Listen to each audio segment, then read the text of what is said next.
kita sudah terhubung dengan penelpon selanjutnya. Ada Mbak Fitri. Selamat malam Mbak Fitri. Oh iya Mas, selamat malam. Oke, Mbak Fitri posisi di mana kah? Lagi posisinya sekarang di rumah teman. Di tempat yang akan diceritakan. Oh enggak sih, sekarang itu tempatnya udah dijual Mas, udah bukan kos-kosan lagi. Oke, silahkan boleh dimulai ceritanya. Ini ceritanya sekitar mungkin 3 tahunan yang lalu. Jadi ada kos, itu kan mau dijual Mas, 4 kamar. Lah teman saya itu kayak penghuni terakhir gitu loh Mas. Jadi sebelum bulan depan dijual, jadi dia kayak ngabisin bulan gitu.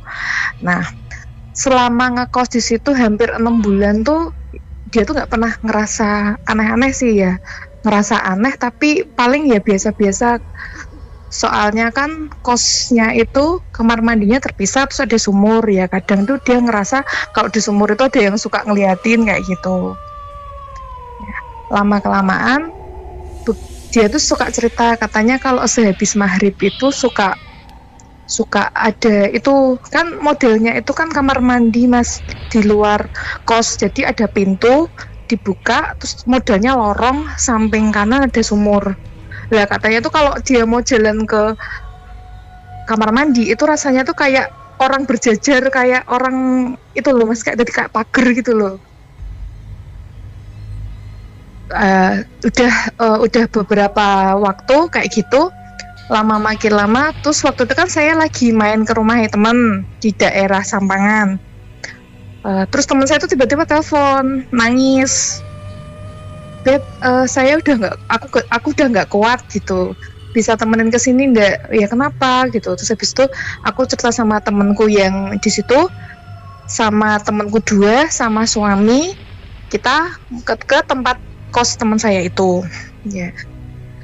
Sampai di situ itu Mas, teman saya tuh masih pakai mukena sambil nangis, sambil megangin dada. Kenapa? Aku udah nggak kuat Beb.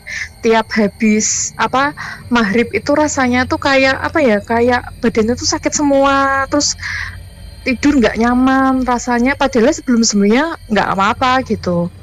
Habis cerita teman saya 2 itu kayak ngelilingi kompleks daerah kos itu Mas, diliatin kan samping ada rumah kosong. Ke bawah diliatin, oh perkampungan, katanya nggak ada apa-apa kok, rumah kosongnya juga aman-aman aja. Terus ada mas-mas, kayaknya itu mas-masnya itu anaknya yang punya kos itu keluar. Nah teman saya itu nyeletuk gini, Mas boleh izin buka kamar sebelah yang nomor 2? Ya kenapa? Gak apa-apa, ini loh Mbak wedi, takut mau lihat isinya ada apanya. Terus dibuka, kan tuh kamarnya udah kosong, tapi tuh ternyata di dalamnya tuh ada modelnya kayak ruang tamu, jadi meja berapa ya, 8 ada pada depan, jadi kanan kayak barat, timur, utara, selatan gitu, kayak ruang tamu gitu loh Mas. Ada lemari 1 di pojokan. Nah tuh sapi di ruangan itu tuh banyak banget puntung rokok, banyak banget. Jadi kayak habis buat ngerokok orang 8-10 orang kayak gitu. Nah teman saya izin, Mas ini kalau kursinya ditaruh di atas gimana? Tapi nggak boleh sama masnya. Buat apa Mas? Akhirnya kursinya itu dipepetin di pojok pintu, jadi posisinya kursinya tuh malah ngadep kamarnya teman saya. Loh aku bilang gini kan, kok malah aneh, bukannya nanti nabrak pintu ya Mas ya? Udah nggak apa-apa gitu. Habis itu ditutup lagi, lampunya dimatiin. Kita ngobrol-ngobrol lagi. Habis ngobrol-ngobrol lagi, terus teman saya nyeletuk gini, nanti kalau jam 12.15 nggak ada apa-apa, kita cabut. Terus aku ya mikir, kenapa harus jam 12:15 gitu? Kenapa nggak jam 12 aja cabut gitu? Habis itu jam 12 pas 15 teman saya yang ngekos itu nangis-nangis, muntah-muntah, nggak tahu kenapa badannya tuh sampai dingin, pucet segala macem, nangis-nangis gitu tuh Mas. Herannya nggak ada yang keluar, kan itu kan sebelahnya keluarga yang punya kosnya, tuh sama sekali nggak ada yang keluar. Ada orang nangis banter-banter itu nggak ada yang keluar. Terus habis itu teman saya bilang udah dibawa keluar dulu aja. Akhirnya tak bawa ke rumahku mas. Rumahku tuh sama itu cuman beda satu gang, satu desa lah gitu. Terus tak bawa ke rumahku, masih muntah-muntah, masih nganu. Terus temanku cuman bilang, aku cuman lihat tadi temen, tapi ini tuh anaknya tuh kayak dibully gitu, dilempar-lemparin batu. No. Tapi temanku tuh nggak bisa nyembuhin mas, bukan orang pintar bisa nyembuhin, cuma bisa lihat doang gitu loh. Makanya dibawa ke sini, habis dibawa ke sini masih nangis-nangis mas, ditungguin lah. Dia bilang nanti ini sembuhnya kalau nganu paling kalau udah azan subuh. Nah azan subuh kelar itu sembuh bener mas. Temanku bisa tidur, bisa nganu sampai pagi. Habis itu dia bilang, yaudah yuk kita bantuin aku pindahan sekalian aja. Yang mulanya mau ngabisin sebulan, jadilah hari itu besoknya langsung pindah. Tapi berarti waktu itu ngekos cuman sendiri ya? Dia penghuni terakhir, sebelumnya full mas, 4. Tapi kelamaan-kelamaan mau dijual itu kan pada pindah. Yang terakhir itu teman saya. Kalau boleh tahu di Ungaran daerah mana mbak? Deket Dokter Joko. Waduh. Loh kosanku itu. Deket SD turunan mas. Oh bukan kosanku. Oh, bukan. Ada SD itu kan turun lagi itu ada kos-kosan 4 kamar deket sekolah TK. Ya, I see. Oke. Jadi teman saya itu kan punya manekin. Manekin itu kan dia mau pindahan daripada dibawa-bawa. Dia kamu bawa aja enggak apa-apa. Ya udah. Karena saya udah punya manekin cewek, ya tak ambil yang cowok aja. Itu kan saya sepasang. Tak ambil yang manekin cowok tak bawa pulang. Malamnya ibu saya itu nggak malamnya sih, hari-hari berikutnya baru cerita, kemarin aku waktu sholat itu di belakang itu kayak ada yang kayang gitu, nungguin di belakang. Bu sampai kaget, astagfirullahaladzim. Terus habis itu malamnya, habis setelah sholat itu waktu mau matiin lampu, tiba-tiba kayak ada yang goyang-goyang gitu kan, kayak kucing, kayak kelelawar gede banget gantung di jendela di dekat manekin itu. Habis itu ibu nanya, itu manekin dari mana tuh? Wong udah punya manekin banyak kok, itu dibawa lagi ya? Itu aku dikasih teman itu. Jadi ibuku bilang udah balikin aja itu, habis ada manekin itu di rumah tuh nggak nyaman. Akhirnya tak kembaliin lagi mas ke situ. Soalnya katanya temanku manekinnya itu udah dari rumah yang sebelumnya itu, katanya kalau dipakein baju itu emang suka goyang-goyang gitu. Gitu aja sih mas. Oke, Mas Febri silakan.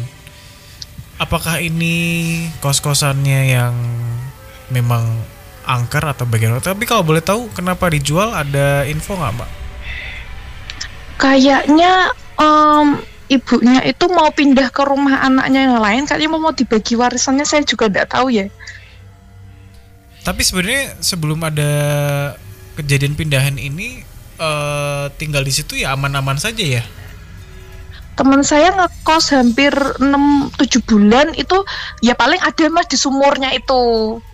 Tapi yang waktu di kamar itu tuh dia rasanya gini loh mas, Kamis pertama 1, Kamis kedua 3, Kamis ketiga yang gangguin dia tuh jadi 5, habis 5 jadi 7, habis 7 jadi 13. Dia cuma bilang 13 tapi dia nggak bisa lihat. Itu tiap hari Kamis malam Jumat? Tiap Kamis malam Jumat, tapi digangguinnya itu pasti setelah maghrib. Temanku itu kan mau luar kota mas, jadi dia itu tirakat zikir 40 hari itu loh, kayak gitu ya. Pas zikir dia tuh malah sesek, kayak digangguin, kayak nggak nyaman sampai muntah-muntah kayak gitu mas. Oke, Mas Febri silakan. Ya, selamat malam Mbak Fitri ya. Oke. Saya sendiri nggak tahu ya ini sosok ini itu dari mana gitu loh.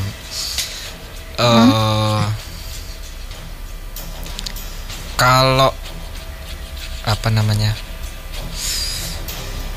sosok-sosok yang ada di situ ya, penunggu kos itu memang ada gitu mas, memang ada.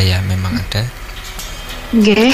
Salah satunya yang di sumur itu ya Mbak ya, yang sering kali kayak ngelihatin itu loh. Iya. Itu. Kalau sosok-sosok yang apa ya istilahnya mengganggu teman Mbak Fitri ini,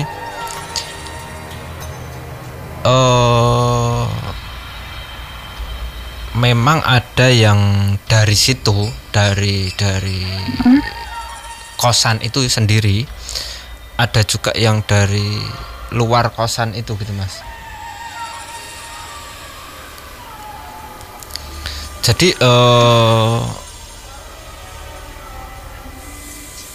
sosok ini kayak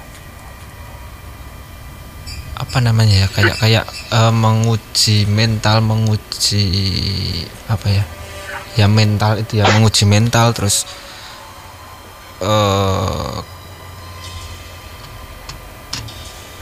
kayak apa ya, ya bahasa kasarnya kayak menguji ilmu gitu loh Mas.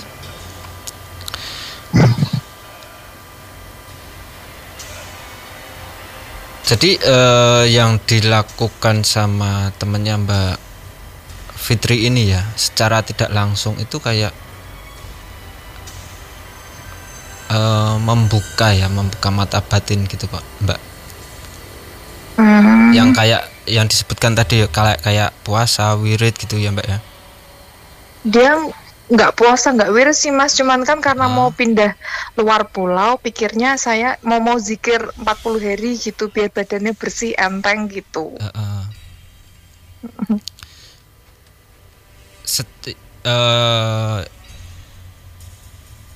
Apa namanya, secara tidak langsung berniatan seperti itu, terus kayak melakukan hal seperti itu gitu ya, walaupun tanpa kita sadari ya, saya sendiri pun dulu seperti itu juga gitu.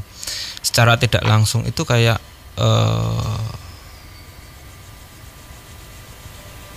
badan kita itu lebih gampang menerima hal-hal yang seperti itu gitu, secara tidak langsung ya, walaupun kita nggak tahu gitu ya Mbak ya. Kalau kita sudah mempunyai niatan untuk apa ya istilahnya, ya melakukan hal-hal seperti itu gitu, itu otomatis, secara otomatis itu sosok-sosok yang ada di sekitar itu pasti pertama itu pasti sosok-sosok yang ada di sekitar itu tahu. Terus yang kedua, mereka pun juga kayak istilahnya ngetes mental kita gitu loh Mas. Jadi ya pasti adalah gangguan-gangguan seperti itu pasti ada gitu. Dan sosok-sosok yang mengganggu temannya Mbak Fitri ini ada memang yang sosok-sosok penghuni kosan itu ya Mbak ya, dan juga ada yang dari luar gitu. Bahkan ada sosok yang kayak dipelihara ya, entah ini dari mana dan siapa yang memelihara saya juga nggak tahu ya. Itu juga ada istilahnya apa ya, ya itu tadi ya yang saya bilang itu kayak ngetes mental, ngetes apa ya, kalau orang Jawa dulu tetek itu apa ya Mas? Oh iya, keyakinan. Seberapa yakin kita gitu loh Mbak. Tapi berarti intinya sebenarnya sosok-sosok itu bukan kosannya yang angker, tetapi karena ada ritual yang dilakukan oleh penghuni, kemudian mengundang energi-energi lain untuk menguji begitu ya Mas Febri ya. Baik. Kalau kosannya sendiri pun juga ya ada beberapa penunggu ya Mas. Tapi sebenarnya aman ya, nyaman ya. Kalau nyaman amannya saya nggak berani jamin, saya nggak berani bilang seperti itu gitu loh Mas. Okay. Iya, kalau malam karena sosok-sosoknya itu sering melakukan interaksi juga kepada orang-orang yang ada di situ gitu Mas. Okay. Ada tambahan Mbak Fitri? Apa namanya Mas? Itu kalau ngerasa bertambah itu memang hanya perasaan temanku aja ya. Memang nggak sengaja niat ganggu atau ngetes gitu ya. Ya, Ini gini Mbak, pada waktu itu ya, pada waktu yang dialami itu, secara tidak langsung itu kayak kebatinan temannya Mbak Fitri ini kayak langsung kebuka itu gitu loh Mbak. Jadi tingkat kepekaannya itu lebih gitu Mbak pada waktu itu. Bahkan dia pun walaupun nggak tahu sosok-sosoknya itu seperti apa gitu ya Mbak ya, tapi dia bisa merasakan kalau sosok yang datang ke sini yang ke bawah di manekin itu berarti bukan ya Mas ya? Maksudnya? Kan sempet tak bawa manekinnya terus saya kembaliin lagi.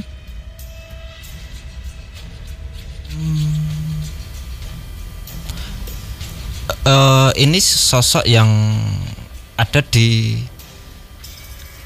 luar dari kosan ini ya, tetapi masih di sekitaran situ gitu Mbak. Masih dekat-dekat gitu. Sekitaran situ. Dan sosok yang sampai dibawa pulang sama Mbak Fitri ini sosok yang kalau menurut saya sendiri negatif gitu Mbak. Oh. Ya. Ya alhamdulillah kalau ada yang ingetin suruh ngembaliin lagi gitu ya. Oh iya, ibu saya yang bilang kembaliin aja gitu. Ya alhamdulillahnya masih ada yang ngingetin gitu Mbak. Karena Mas. yang saya yang saya tangkap tentang sosok yang ada di manekin ini tadi, secara perlahan sosok ini kayak menyerap energi kita gitu.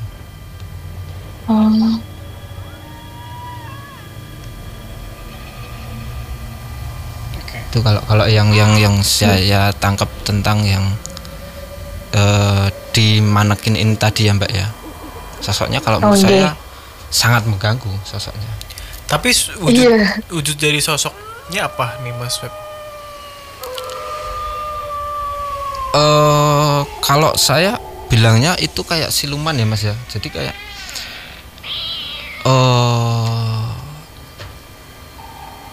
kayak film apa ya Mas yang hantunya kayang-kayang itu loh Mas. Ibu saya bilangnya tuh kayang gitu, kayak kayang tapi kepalanya di bawah menggantung gitu. Iya, kan pernah ada film horor yang sosoknya seperti itu gitu ya. Kalau yang saya tahu ini kayak sosok siluman-siluman gitu loh Mas. Baik. Oke, Mbak Fitri ya, terima kasih sudah bergabung di Nightmare on the Air malam hari ini. Next time kalau ada pengalaman lagi boleh diceritain ya. Selamat malam. Malam Mas.